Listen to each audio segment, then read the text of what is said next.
kita rasakan hari ini. Ini adalah gerbang utamanya Hagia Sophia.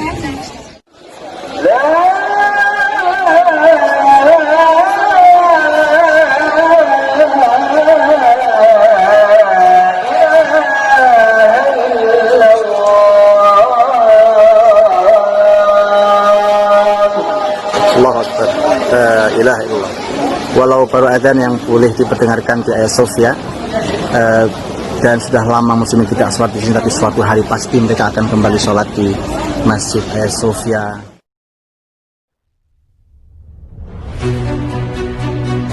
Buna dayanarak çıkardığımız bir Cumhurbaşkanlığı düzenlemesiyle Ayasofya'nın yeniden cami olarak hizmete açılmasını sağladık. Hagia Sophia kembali dibuka sebagai masjid bagi muslimin. Kabar gembira ini hadir di tengah pandemi COVID-19 yang menutup masjid-masjid muslimin di seluruh dunia, yang membatasi muslimin untuk beribadah di dalam tempat ibadah mereka. Masjidil Haram, Masjid Nabawi pun belum leluasa membuka dirinya hingga hari ini, apalagi Al-Masjidil Aqsa yang masih ada di bawah cengkeraman penjajah Zionis. Kabar gembira itu hadir dari Erdogan, Recep Tayyip Erdogan, yang menandatangani resmi pembukaan Hagia Sophia sebagai masjid. Kabar gembira hadir dari pemimpin Turki itu untuk seluruh muslimin. Jazakumullah atamal jaza ya Erdogan wa man ma'ak. Basyartumuna wa adkhaltumus surur fi qulubina fi qulubil muslimin. Razaqakumullahu al-istiqamah wa hafizakum min makril a'da. Terima kasih kepada Erdogan yang memberikan kabar gembira, memasukkan bahagia di hati seluruh muslimin. Semoga Allah Subhanahu wa taala memberikan keistiqomahan untuk Anda semuanya, dan semoga Allah Subhanahu wa taala menjaga kalian semua dari makar musuh-musuh Allah Subhanahu wa taala. Hagia Sophia adalah sejarah panjang muslimin. Sejak dijanjikan oleh Rasulullah Muhammad SAW bahwa negeri itu, negeri Konstantinopel, dengan gereja terbesarnya Hagia Sophia akan jatuh ke tangan muslimin, baru lebih dari 8 abad setelahnya muslimin mampu sholat di dalamnya. Hari itu adalah hari Selasa, bertepatan dengan waktu asar, tanggal 20 Jumadal Ula 857 Hijriah, atau 29 Mei tahun 1453 Masehi. Selama 481 tahun lamanya, muslimin menikmati Hagia Sophia sebagai masjid. Bukan hanya masjid, tapi ia adalah merupakan pusat ilmu, pusat peradaban, bahkan ibu kota muslimin di muka bumi saat itu di bawah Turki Utsmani. Hingga datanglah Yahudi Zionis, berbajukan sekulerisme, berselendangkan nasionalisme, menutup Hagia Sophia, dan tidak lagi diizinkan muslimin untuk sholat di dalamnya. Mereka ubah menjadi museum.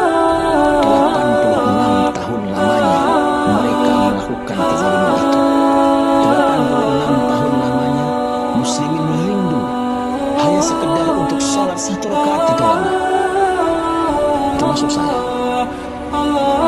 Ketika saya hanya bisa mendengarkan azan asar di pelataran dan di dalam Hagia Sophia, tapi tak bisa sujud dan rukuk saya lakukan di dalamnya.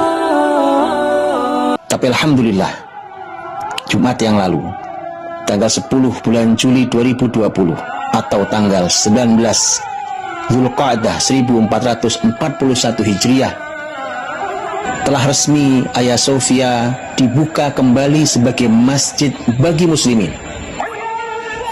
Direncanakan sholat pertama kali adalah sholat Jumu'ah, sholat besar bagi muslimin ini, yang insya Allah akan dilaksanakan tanggal 24 bulan Juli tahun 2020, atau bertepatan insya Allah dengan tanggal 3 bulan Zulhijjah tahun 1441 Hijriah. Semoga Allah mudahkan. Allahu Akbar, Allahu Akbar. Allah. Muslimin di Turki menyambut dengan syukur, gembira dengan kabar gembira itu. Seluruh muslimin pun bersyukur atas berita yang membahagiakan ini. Amerika, sebagian negara Eropa, terutama Yunani dan Rusia meradang. Dan media di Arab serta negara-negara Arab dalam ketidakjelasan sikap. Tapi datang ucapan selamat dari berbagai ahli ilmu, ulama dan pakar-pakar muslimin. Syekh Hatim Al-Uhaini berkata, belenggu itu telah putus. Masjid Hagia Sophia amanah Sultan Muhammad Al-Fatih setelah 86 tahun ditutup.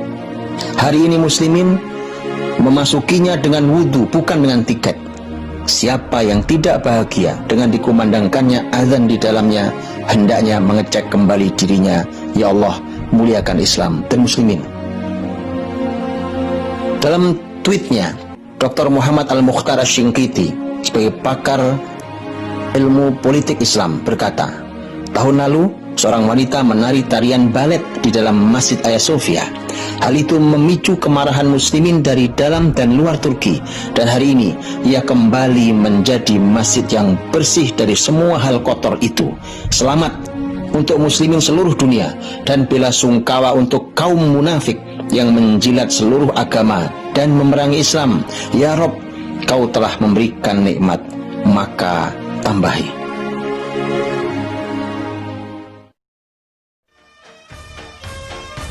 Maske, mesafe, temizlik ilkeleri çerçevesinde düzenlememiz gerektiğini bir kez daha hatırlatmak istiyorum. Keberanian yang dilakukan oleh Tuhan dan pemerintahannya hari ini bukan sesuatu yang baru. Ia bukan sesuatu tanpa rencana, apalagi tanpa kajian, sebagaimana yang diklaim oleh sebagian orang yang meragukan tentang keputusan yang dibuat oleh Erdogan. Majalah Mujtama' terbitan Kuwait, salah satu majalah terbesar yang bicara tentang dunia Islam, pernah membuat wawancara dengan Erdogan yang saat itu masih berposisi sebagai wali kota Istanbul tahun 1994. Catat itu, 26 tahun yang lalu dia diwawancarai. Dia berkata, kami akan mengembalikan wajah Islam ke Istanbul dan Hagia Sophia akan kembali menjadi masjid bagi muslimin. Janji 26 tahun yang lalu. Dan Dr. Muhammad Al-Mukhtar Asy-Shinqiti, pakar politik Islam, berkata, dan hari ini dia telah melakukannya. Begitulah seorang mukmin jika berjanji, dia akan menepati.